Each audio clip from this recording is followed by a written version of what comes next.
할렐루야. 오늘도 성령께서 말씀 가운데 크게 역사하실 줄로 믿습니다. 우리가 이 세상을 살아가면서 수백 가지의 기적들이 우리의 삶 주변에서 일어나고 있습니다.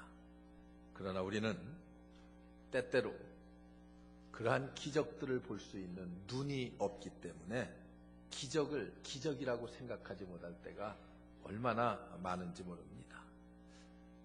여러분, 우리가 가끔 높은 산에 올라가서 아래를 쳐다보면 모든 것이 다 잘 보이고 그리고 경치가 아름답습니다. 그런데 어떤 때는 올라가 보면 구름이 가리울 때가 있어요. 또 안개가 가리울 때가 높은 산일수록 많이 있습니다. 그러면은 전혀 아름다운 경치를 구경하지 못하고 돌아옵니다. 여러분, 모두가 언제나 아름다움이라고 하는 것은 그대로 다 간직하고 있음에도 불구하고 안개 때문에 또는 구름 때문에 그 좋은 경치를 볼 수가 없습니다. 이와 똑같이 우리들의 눈에도 안개라든지 또는 구름과 같은 장애물들 때문에 가리워져서 하나님께서 우리에게 베풀어 주시는 그 아름다운 기적의 역사들, 이런 것들을 우리가 느끼지 못하고 보지 못하고 깨닫지 못할 때가 얼마나 많은지 모릅니다. 여러분, 팔레스타인 지방에는 특히 석회층이 많은 지역입니다. 그래서 석회질이 많기 때문에 많은 사람들이 이제 결석이 생긴다고 그래요.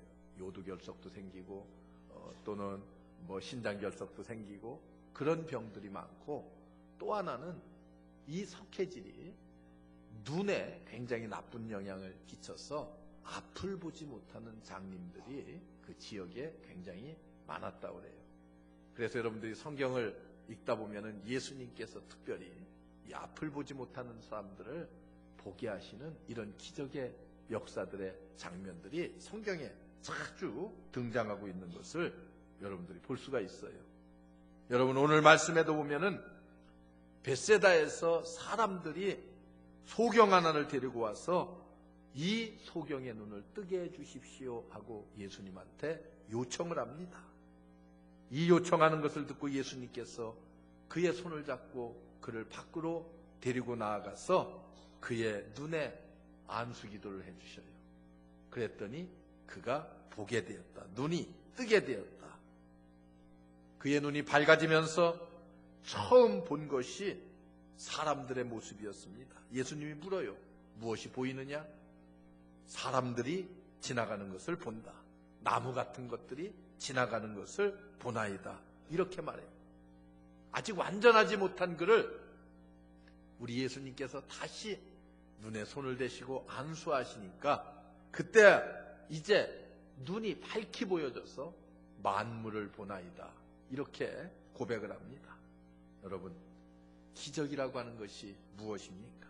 하나님께서 가장 아름다운 것으로 우리에게 나타내 보이시는 은혜의 사건들이에요.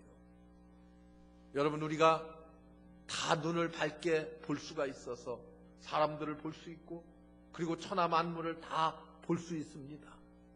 그걸 뭘 기적이라고 생각하겠어요?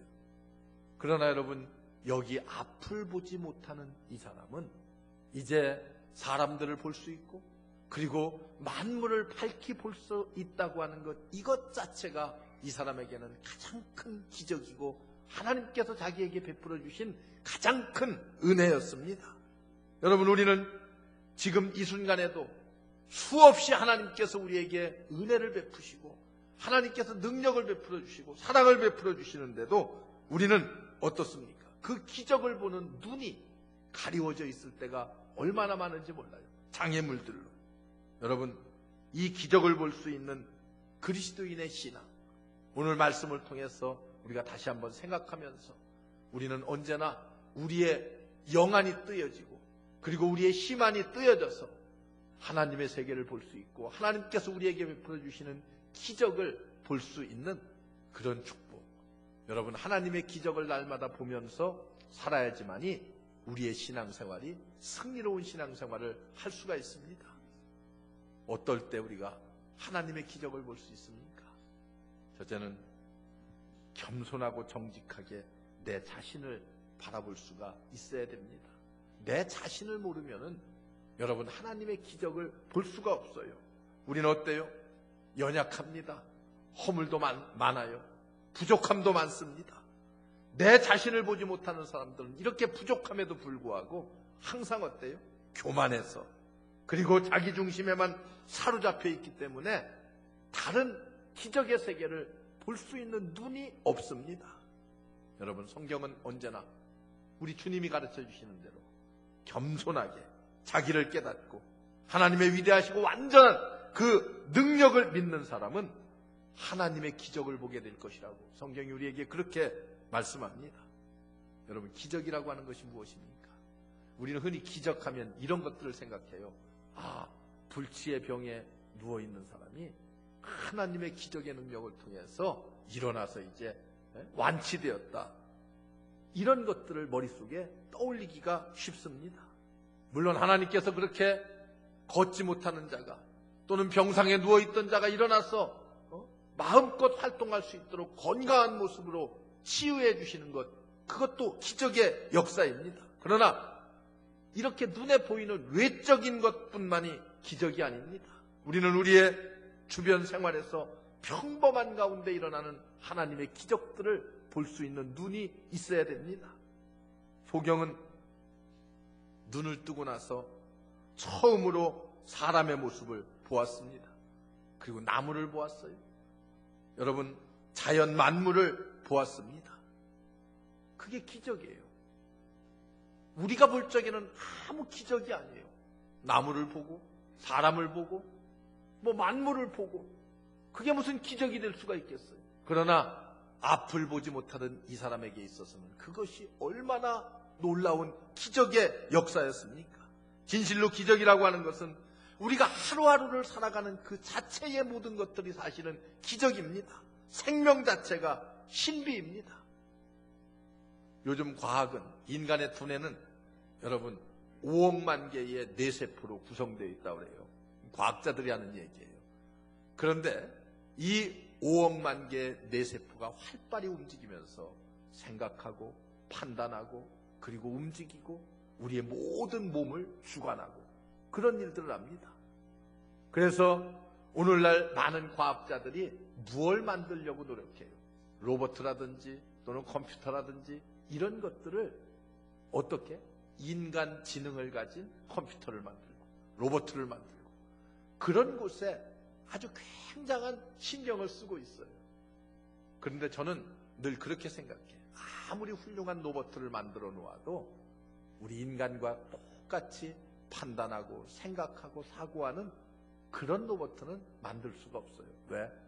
하나님의 이것은 창조의 기적이고 섭리이기 때문에 인간이 그것을 역행할 수가 없다는 것을 저는 확신하고 살아갑니다.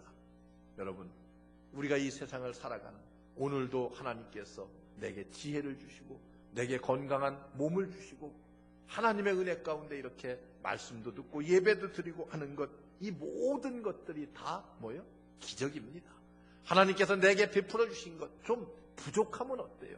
부족하면 부족한 대로 하나님의 은혜요 축복입니다. 여러분, 많은 것 넘어 있기만을 원하지 마세요. 많은 것 가지면은 그것 지키기 위해서 얼마나 많은 노력을 해야 돼. 그렇다고 부자 되지 말라는 거 아니에요. 부자 되세요. 돈도 많이 벌고 사업도 잘하시고 다 좋은데 그것만이 하나님의 우리에게 주시는 은혜요 축복이 아니라는 것을 여러분들이 알아야 됩니다.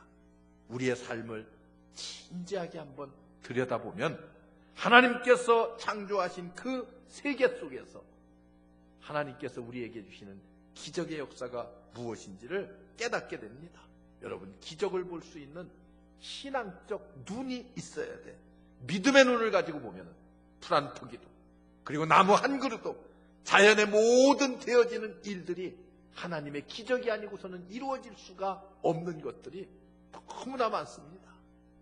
저는 천목회지를 아주 저 산골에 있는 양봉을 하는 동네에 가서 목회를 했어요.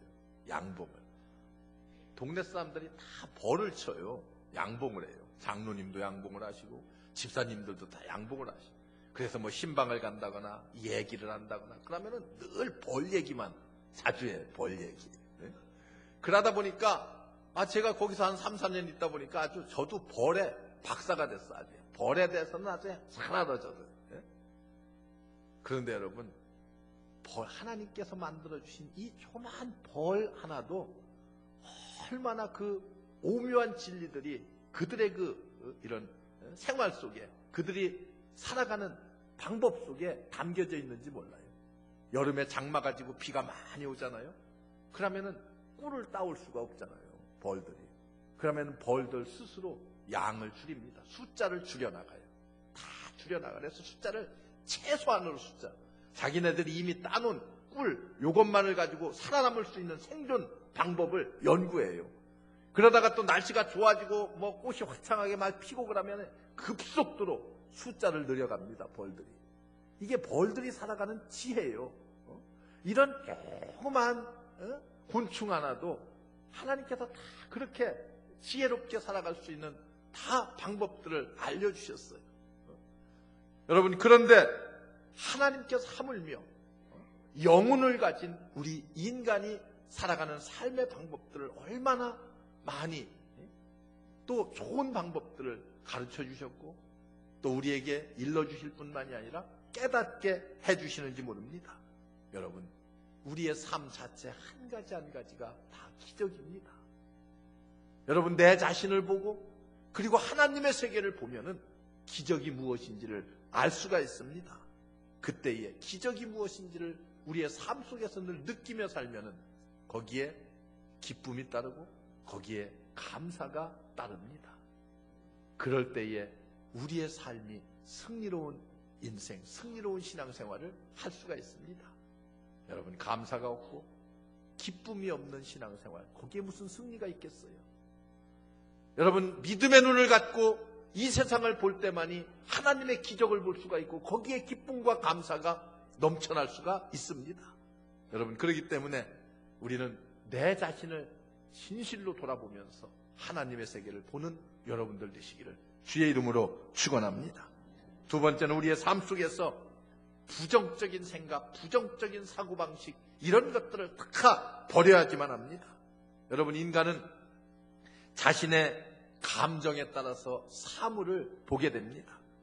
기쁜 마음으로 보는 것과 억눌린 감정에서 보는 것과 여러분, 그 결과에 있어서는 엄청난 차이가 있습니다. 우리의 마음이 불안과 초조, 탐심, 욕심, 여러분, 이런 감정을 가지고 그런 것들로 가득 차서 그렇게 생활한다고 하면은 그 마음에 무슨 기쁨이 있겠어요? 무슨 감사가 있겠습니까? 성도들이 늘 부정적인 생각, 부정적인 마음가짐 그런 것들을 갖고 살아간다고 하면은 여러분, 그 삶에 무슨 기쁨이 있겠어요? 우리 한번 생각해 보세요. 그냥 부정적이고 그런 사람이 모든 것을 원망, 불평 이런 것으로 가득 찬 사람이 삶 속에서 늘 미소를 지으면서 불평하고 미소를 밝게 지으면서 불만으로 가득 차 있는 사람 본 적 있어요? 불만으로 가득 찬다는 것은 얼굴 모습에서부터 찡그러지고 얼굴이 우거지상이 될 수밖에 없잖아요. 왜 그래요? 마음에 불평과 불만과 부정적 요소가 가득 차면 거기에서 나오는 말과 거기에서 나오는 삶의 모습들이 그럴 수밖에 없습니다.